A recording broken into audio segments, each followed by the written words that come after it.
Alright, so we got another motor torn down. This is the last one out of 3 I had outside pretty much. One by one brought them in. Just about to pull the crank out of this guy.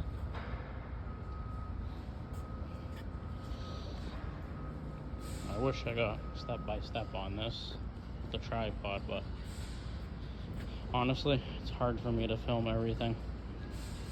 I wish I could, because I know you guys would like to see all that. I'm gonna try to work on that, but when you're busy, it's kind of hard. I'll show you everything. Over here, the puzzle pieces. Motors out. Trannies out, obviously. After I'm gonna wash the frame, new rear mounts, new front mount, shocks, all this stuff that's easy before the motor goes back in after. Parts everywhere over here.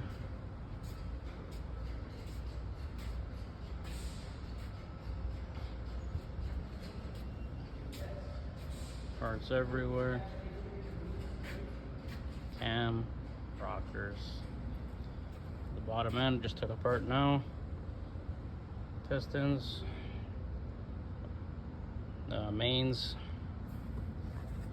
It's got some good marks on the top of the rods.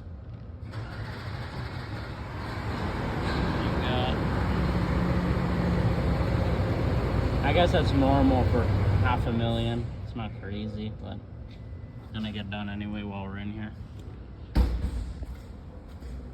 Some more parts over here. And of course, the famous EGR bolt, broken the manifold. I heated the shit out of them. That one there obviously didn't want to work, so I'm trying to soak it with oil. Actually looks like it is bubbling a bit. See if this works, or else I might try the crayon trick. I've never tried that. I've seen it all over the internet where you feed the wax in and it's supposed to help, or else I usually just drill these out. It's a pain in the ass because it's a stainless bolt and a cast manifold.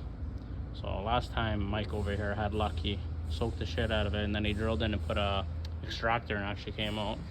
I said it wasn't gonna work, but it worked for him. So I said, okay, you can work your magic on this one. And we got all the gears over here. This will be your double idler. That was the failure on this motor. Pretty much all the motors I did recently, except the last one. Actually, the last one was the valves dropped, but. And then this is the housing. And again, on this housing, let me just grab a rag. I'm gonna show you. The housing.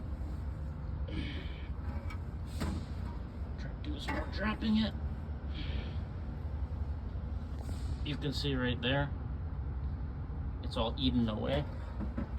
So what always happens with these is, you can see the threads are all flat too. The nut backs off. The nut is over here. This nut backs off because it's not peened. And if you don't know what I'm talking about, go check out one of my earlier videos. I will show you and explain how there's peens there. So basically, like, they stamp like with a punch so that they can't come out, kind of thing. This is the OG. This is actually a recalled thing that never got done. So it sucks because now it costs a motor, but it's not within my hands. If they had a recall to do, you know, should have done it. But anyways, it's got some pretty damn good groove on the crank. The front main was pretty wet. I'm gonna see if I can get a sleeve kit for this. The backs are always okay because you always have the adapter gear here, but over here it's pretty worn. You can see that, and I can feel it pretty good.